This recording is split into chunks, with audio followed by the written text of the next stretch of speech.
আরতির শেষে আমরা নাঙ্গা বাবাকে সঙ্গে নিয়ে ফিরে এলাম যাত্রী নিবাসে। তিনি সোজা ঢুকে গেলেন তার ঘরে। আমরা আর তাকে বিরক্ত করলাম না।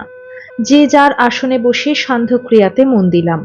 সত্যি কথা বলতে কি, আমি জপে বসলেও জপে মন বসলো না। দুপুর থেকে সন্ধ্যা 7টা পর্যন্ত মহাত্মা আজ আমাদের কাছে মহাভারতের যে মর্মকথা উদ্ঘাটিত করলেন, সেই সব কথাই ঘুরে ফিরে আমার মনে ভাসতে লাগলো। আমি জপ ছেড়ে বিছানা পেতে শুয়ে পড়লাম রেবা মন্ত্র জপ করতে করতে। আজ মহাভারতের তত্ত্ব শুনতে শুনতে এমনই সবাই মগ্ন হয়ে পড়েছিলাম যে আজ ঘরের মধ্যে অগ্নিকুণ্ড করা হয়নি। তার ফলে শীতে সবাই কাঁপতে লাগলাম। ছটফট করতে করতে অবশেষে কোনো মতে ঘুমিয়ে পড়লাম। ঘুম ভাঙল সকাল 6টায়। আজ 19শে মাঘ, বুধবার। 16ই মাঘ এখানে এসে পৌঁছেছিলাম। তীর্থক্ষেত্রে ত্রিরাত্র বাস তো হয়েই গেল।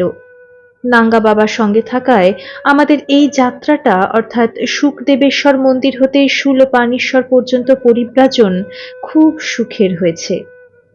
সকাল 7টার সময়ও গাছপালায় অন্ধকার জমাট বেঁধে রয়েছে। কুয়াশায় চারদিক ছেয়ে আছে। নাঙ্গা মহাত্মা কিন্তু যথারীতি ভোরেই উঠে পড়েছেন। বারান্দায় দাঁড়িয়ে দেখতে পেলাম তিনি নর্মদায় স্নান করে তাঁর অভ্যাস মতো ভিজা গায়েই উঠে এলেন। এই ক্ষুধা তৃষ্ণাজয়ী জিতনিদ্র মহাপুরুষকে দেখলে আমার কেবলই তাঁকে প্রাচীন আর্য ঋষির সমতুল্য বলে মনে হয়। আমরা সকলে এবারে স্নানাদি করতে গেলাম। আকাশে তখন সূর্যোদয়ের আভাস ফুটে উঠেছে। স্নান তর্পণাদি সেরে আমি সকাল 9টা নাগাদ মন্দিরে বসে স্তবরাজ পাঠ করতে লাগলাম। অন্যান্য সন্ন্যাসীরাও মন্দিরে এসে জপে বসলেন। পাঠ করতে করতেই লক্ষ্য করলাম নাঙ্গা বাবাও এসে আমার পাঠ শুনতে লাগলেন। আমার যখন পাঠ শেষ হলো তখন পুরোহিতজি মন্দিরে এসে পূজা করে চলে গেছেন। দণ্ডী সন্ন্যাসীরাও জপ করে ফিরে গেছেন যাত্রী নিবাসে। আমি শূলপাণেশ্বরকে সাষ্টাঙ্গে প্রণাম করে যাত্রী নিবাসে ফিরলাম নাঙ্গা মহাত্মাকে সঙ্গে নিয়ে। রঞ্জনের ঘড়িতে তখন বেলা 12:30। বেলা 1টার সময় আমাদের ভোজন পর্ব শেষ হলো। খেয়ে উপরের ঘরে এসে দেখলাম নাঙ্গা বাবা আমাদের ঘরে এসে বসে আছেন। মন খুব উল্লসিত হয়ে উঠল এই ভেবে যে আজও তাহলে মহাভারতের বিষয়ে কিছু বলবেন তিনি। কিন্তু না, তিনি সে বিষয়ে কোনো উচ্চবাচ্যই করলেন না।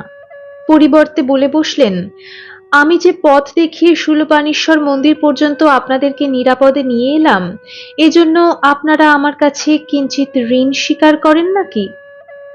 স্বামী হিরণময়ানন্দজি সঙ্গে সঙ্গে বলে উঠলেন, বিলক্ষণ বিলক্ষণ, আপনার কাছে আমরা সকলেই আজীবন কৃতজ্ঞ থাকব। নাঙ্গা বাবা হাসতে হাসতে বললেন, তীর্থঋণ রাখতে নাই, এজন্য আপনাদের কাছে আমার দাবি বা প্রার্থনা যাই বলুন, আগামীকাল বেলা 12টার মধ্যে অতি অবশ্যই আপনাদের সবাইকে ভিক্ষা গ্রহণের পর মন্দিরের পিছনে সপ্তর্ষি মন্দিরের নিকটস্থ নর্মদার তটে উপস্থিত হতে হবে। আমি আপনাদেরকে একটি মজার দৃশ্য দেখাবো। আর শৈলেন্দ্র নারায়ণজি, তুমি আমাকে যে কোনো একটি দুটি বেদ মন্ত্র ব্যাখ্যা করে শোনাও, তাহলে তোমাদের 3জনকে যে এখানে পঞ্চক্রোশী পরিক্রমায় সাহায্য করেছি, তোমাদের সে ঋণও শোধ হয়ে যাবে। আমি খুশি হব। আমি বললাম, আপনি যে বেদ মন্ত্র শুনতে চাচ্ছেন তাতে আমি নিজেকে ধন্য মনে করছি। আমি আপনাকে 2টি বেদ মন্ত্র শোনাচ্ছি। এই মন্ত্র দুটি ঋগ্বেদের প্রথম সূক্তের 2টি মন্ত্র। আমার ইহজীবনের ইষ্ট এবং উপাস্য পিতা ঠাকুরের কাছে ঋগ্বেদ অধ্যয়ন করেছি, তার অনুজ্ঞায় মননও করেছি। আমার বুঝবার সুবিধার জন্য তিনি প্রথম সূক্তের সমূহ মন্ত্রের পদ্যানুবাদও করেছিলেন। আমি সেই পদ্যানুবাদও শোনাচ্ছি। ওং অগ্নিमीले পুরোহিতম যজ্ঞস্য দেবমৃত্বিজং হোতারং রত্নধাতমম অগ্নিঃ পূর্বেভিরঋষিভিরিড্यो নূতনৈরুতা সা দেবী এহ বক্ষ্যতি। পরম পূজ্যপাদ পিতা ঠাকুরের পদ্যানুবাদ। অগ্নিদেবে আমি করি স্তব, যিনি যজ্ঞ পুরোহিত, যিনি দীপ্তিমান, যিনি সে ঋত্বিক হোতা বহু রত্নবান, যিনি পূর্ব ঋষিগণ স্তুতির ভাজন, যাহারে করয়ে স্তুতি নব্য ঋষিগণ, তিনি দেবগণে হেথা করুণ বহন। গায়ত্রী ছন্দে রচিত বেদমন্ত্র দুটির সরল পদ্যানুবাদ শুনে নাঙ্গা মহাত্মা খুব খুশি হলেন বলে মনে হলো। তিনি বললেন, মন্ত্র দুটির কিঞ্চিত ব্যাখ্যা এবং অন্তর্নিহিত মর্মকথা আমাকে শোনাও। অগ্নি দেবতাদেরকে বহন করে আনুন, এ কি রকম কথা? দেবতারা কি কোনো বহনযোগ্য পদার্থ যে অগ্নিদেব তাদেরকে ঘাড়ে বা পিঠে করে এই মর্তভূমিতে আমাদের কাছে বয়ে আনবেন? আমি বললাম, বৈদিক ঋষিদের মতে সারা বিশ্ব জুড়ে চলেছে এক বিরাট যজ্ঞ। সকল বস্তুই এই যজ্ঞে নিজেকে আহুতি প্রদান করে চলেছে। কেননা যজ্ঞ হচ্ছে গতি অর্থাৎ ক্রমবিকাশের পূর্ণতার সার্থকতার দিকে নিত্য প্রবাহমান ধারা। সৃষ্টির অন্তর্গত প্রতি পদার্থের আত্মাহুতির দ্বারা নিত্য যজ্ঞ সম্পাদিত হচ্ছে, তবেই সৃষ্টি সচল হয়েছে, এগিয়ে চলেছে সামনের দিকে। প্রত্যেকেই নিজেকে আহুতি দিয়ে একে অপরকে সৃষ্টি করছে, নিজের মধ্যে খুঁজে পাচ্ছে বৃহত্তর সত্তাকে। জড় হতে উদ্ভিদ, উদ্ভিদ হতে প্রাণী, প্রাণী হতে মানুষ ফুটে উঠেছে এবং মানুষ হতে দেবতা ফুটে উঠতে যাচ্ছে। এই রকম ক্রমিক আত্মবলির কল্যাণে মেঘ নিজেকে বলি দিয়ে ঝরে পড়ে বৃষ্টি রূপে, পিতা নিজের রক্ত মাংস বলি দিয়ে জন্ম দেন পুত্রের। এই সকলও যজ্ঞেরই নানা মূর্তি। এইভাবে বিশ্বজুড়ে যে যজ্ঞ ক্রিয়া চলছে তা লক্ষ্য করে গীতার ঋষি বলেছেন, সৃষ্টির প্রারম্ভে ব্রহ্মা প্রজা সৃষ্টি করেছিলেন। এই যজ্ঞ দ্বারা তোমরা সদা সমৃদ্ধ হও। এই যজ্ঞ তোমাদের অভীষ্ট প্রদানে কামধেনুর তুল্য হোক। জীবের ভিতরে উপরের যে উপরিতম শক্তিসংঘ, তারই নাম দেবতা। সাধক নিজেকে এই দেব শক্তির কাছে সম্পূর্ণভাবে ঢেলে দেবে, তবেই দেবতা তার মধ্যে নেমে এসে তার আধারটিকে দেব ঐশ্বর্যে ভরে তুলবে। এইভাবে সাধক দেব শক্তিকে নিজের মধ্যে জন্ম দিচ্ছে, দেব শক্তিও মানুষকে তার নিজের মধ্যে তুলে ধরছেন। এই যে রহস্যময় যজ্ঞক্রিয়া, জীবনের ক্রমিক উন্নতি ঊর্ধ্বগতি, তার সম্মুখ ভাগের তোরণে রয়েছেন যে দুয়ারী, তিনি অগ্নি অর্থাৎ তপঃশক্তি। তপঃশক্তিকে সামনে রেখে তাঁরই সহায়ে সাধক সাধনার পথে যজ্ঞে আগুয়ান। অগ্নি তাই যজ্ঞের পুরোহিত। এই তপঃশক্তিরই মধ্যে সাধক তার আধারের প্রতি অঙ্গ আহুতি দিচ্ছে। এই তপঃশক্তি সাধকের আত্মনিবেদন ও আকুতি দেবতার কাছে পৌঁছিয়ে দিচ্ছেন, দেবতাকে সাধকের আধারে আবাহন করে প্রতিষ্ঠা করছেন। তাই অগ্নিহোতা। অগ্নির আর এক নাম বহ্নি, বহন করেন বলেই বহ্নি। কারণ তিনি সকল দিব্য শক্তিকে সাধকের মধ্যে বয়ে আনছেন এবং সাধককেও আবার দিব্য শক্তির মধ্যে বয়ে নিয়ে চলেছেন। এই কাজ অগ্নি করে চলেন সত্যের অটুট ছন্দে, দিনে দিনে ক্রমিক পরিস্ফুরণে। তাই তাকে বেদমন্ত্রে বলা হয়েছে ঋত্বিক।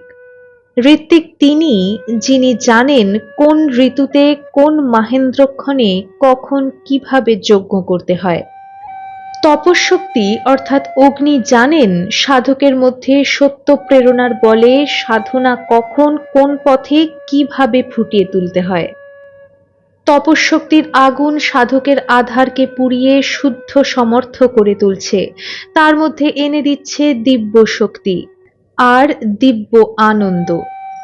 অগ্নির যে শক্তি তা হচ্ছে দিব্য দৃষ্টির স্বভাবজ ক্রিয়া শক্তি, সাক্ষাৎ জ্ঞানের কর্ম সামর্থ্য। তাই তিনি মূর্ত সত্য ধর্ম। এই সত্যের ঋতের বৃহতের যে প্রতিষ্ঠান, যে তুরীয় লোক, তারই নাম স্বরলোক। তাই অগ্নি সকল দেবতাদের স্বদম অর্থাৎ নিজের আবাসভূমি, নিজ গৃহ। তাঁর ওই স্বরলোকে সকল দেবতা স্বরূপে ও স্বভাবে উদ্ভাসিত। তবে প্রত্যেক দেবতার আছে ইহলোকে ব্যক্ত আধারে একটা বিশেষ লীলাভূমি। অগ্নির আসন কর্মক্ষেত্র হচ্ছে পৃথিবী, স্থূল শরীর। তপশক্তি সাধককে আশ্রয় করে প্রথমে তার শরীর চেতনায়, ক্রমে শরীর হতে প্রাণে, প্রাণ হতে মনে, মন হতে বুদ্ধি, বুদ্ধি হতে বোধিতে, তারপর তুরীয় স্বরলোকে। প্রত্যেক দেবতা এক একটি বিশেষ স্তরের বিশেষ ধর্মের দিব্য মূর্তি এবং সকলেই সেই একই দেব শক্তির প্রকাশ। কিন্তু সকল দেবতার আগে অগ্নি এবং সাধককে সাধনার পথে অগ্রসর হতে হলে আগে অগ্নিরই শরণ নিতে হবে। তাই ঋগ্বেদের প্রথম মন্ত্রেই আছে অগ্নিম ইলে, অর্থাৎ অগ্নিকে বন্দনা করি। আমার ব্যাখ্যা যখন শেষ হলো তখন দেখলাম নাঙ্গা মহাত্মা সহ সকল দণ্ডী সন্ন্যাসী চোখ বন্ধ করে বসে আছেন। নাঙ্গা বাবা ধীরে ধীরে চোখ খুলে আমার চিবুকে হাত দিয়ে আদর করলেন। আমি প্রণাম করতেই তিনি বললেন, আপনাদের যদি কিঞ্চিত উপকার বা সেবা করে থাকি সেই সব ঋণই শোধ হয়ে গেল। আপনাদের আর কারো কোনো তীর্থ ঋণ থাকলো না। আপনার ব্যাখ্যা শুনে আমার গভীর পরিতৃপ্তি হয়েছে। এখন বেলা প্রায় 4টা বাজতে যায়। গতকাল মহাভারত ব্যাখ্যায় সকলেই তন্ময় ছিলাম বলে সন্ধ্যারতি প্রথম থেকে দেখতে পাইনি। আজ আগে থেকেই মন্দিরে গিয়ে বসে থাকি চলুন। আজকে শূলপাণেশ্বরের সন্ধ্যারতির আশীর্বাদ মন প্রাণ দিয়ে সম্ভোগ করতে হবে। কেন এই কথা বলছি? কাল যখন মধ্যাহ্নকালে আমি মদুক্ত সেই মজার দৃশ্য দেখাবো তখন সব বুঝতে পারবেন। এই বলে তিনি সঙ্গে সঙ্গে উঠে পড়লেন। আমরা তাড়াতাড়ি নিজেদের কম্বল গায়ে দিয়ে তার সঙ্গে নিচে নেমে এলাম। মন্দিরে এসে বসে রইলাম। আজও বেশ কনকনে ঠান্ডা। মন্দিরের চারপাশেই বড় বড় গাছ, তাই এখনো সূর্যাস্ত না হলেও এখানে অন্ধকার নেমে এসেছে। আমরা নর্মদাকে প্রণাম করে জলস্পর্শ করে সান্ধ্যক্রিয়ায় বসলাম। মন্দিরে যখন কারা নাকারা ঝাঁঝ ঘড়ি শঙ্খ বেজে উঠল তখন বুঝলাম মন্দিরে পুরোহিত মশাই এসে গেছেন। এবারে আরতি হবে। আমরা ধীরে ধীরে সবাই মন্দিরে এলাম আরতি দেখতে।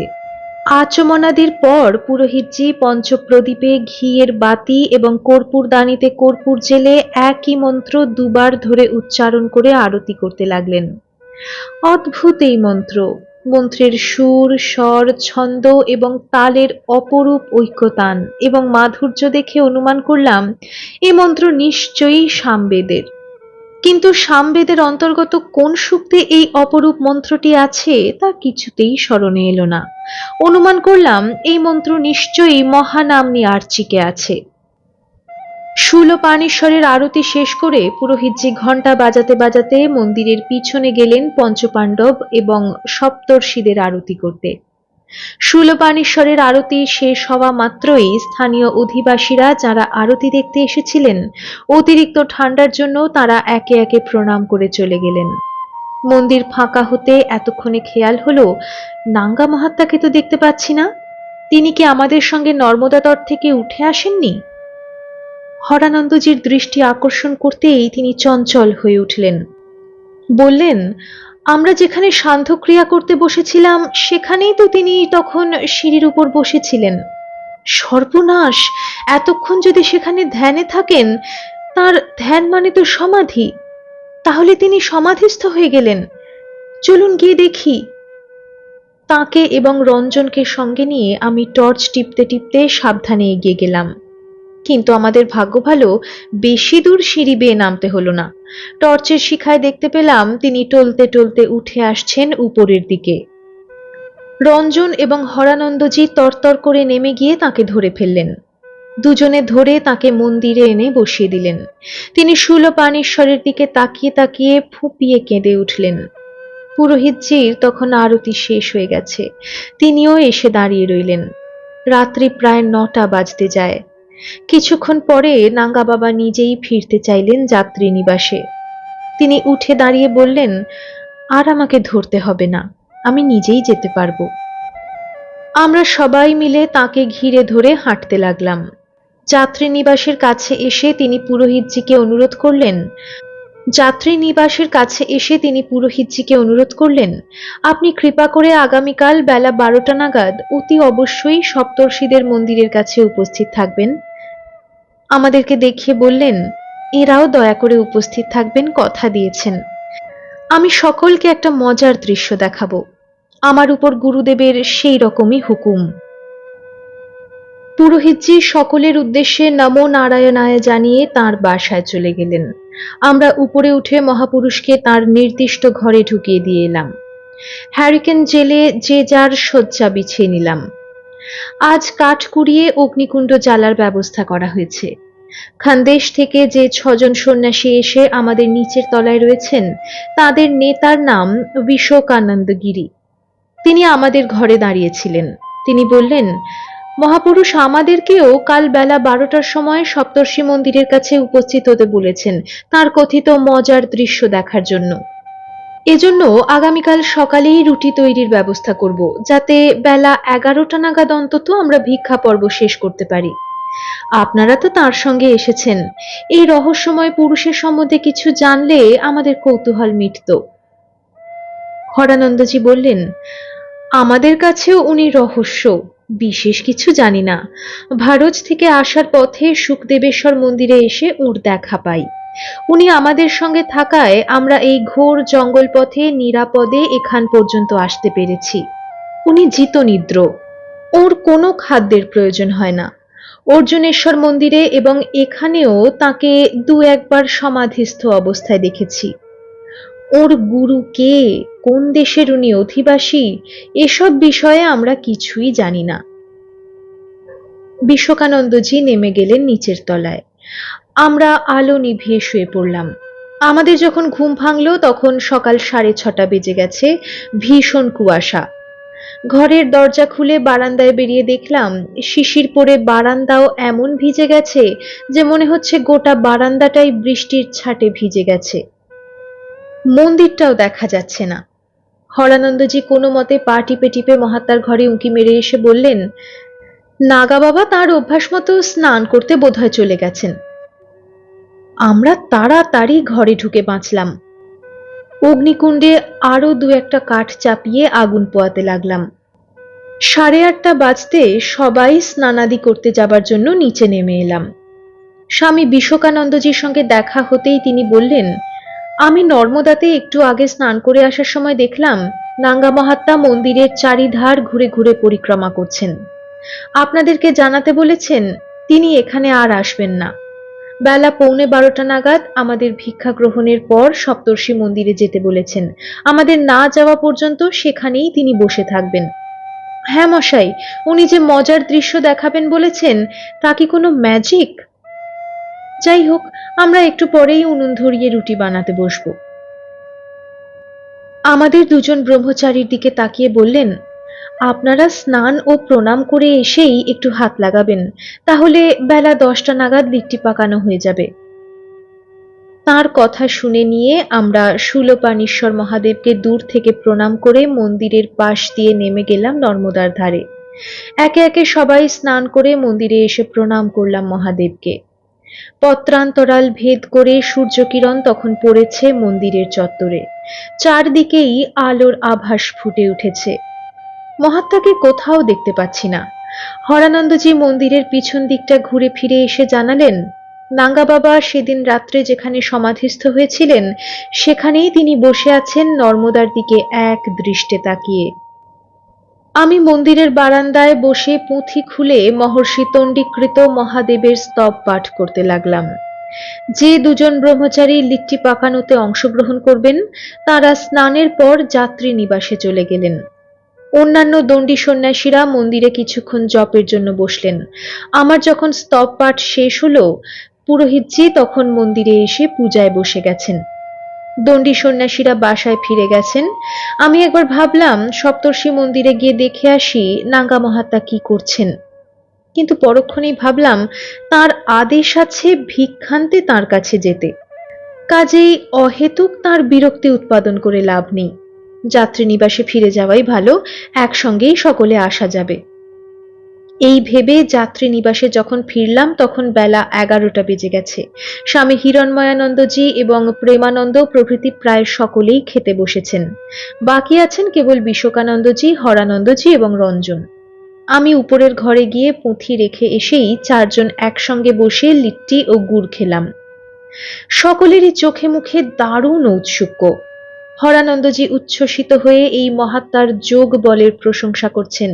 মক্ষরী গঙ্গা পেরিয়ে এসে খোলা আকাশের নিচে বসে আমরা যে রাত কাটানোর সময় আমাদের দুদিকে 6টা হায়না এবং 4টে নেকড়ে বাঘকে 2 টুকরো জ্বলন্ত কাঠ ছুঁড়ে তিনি হিংস্র পশুগুলোকে কিভাবে তাড়িয়েছিলেন তারও আনুপূর্বিক বৃত্তান্ত খানদেশের সন্ন্যাসীদেরকে ইতিপূর্বেই তাঁর দেওয়া হয়ে গেছে। তিনি সবাইকে বলেছেন, এরকম উচ্চকোটির মহাত্মা প্রদর্শিত মজার দৃশ্য কোনো ম্যাজিকের খেলা হবে তা ভাবা উচিত না। নিশ্চয়ই তার মজার দৃশ্য যোগেরই কোনো গূঢ় রহস্য উদ্ঘাটন করবে। তার অ্যানালিসিসের গুণে সকলের কৌতূহল চোখ মুখ দিয়ে ফুটে বেরুচ্ছে।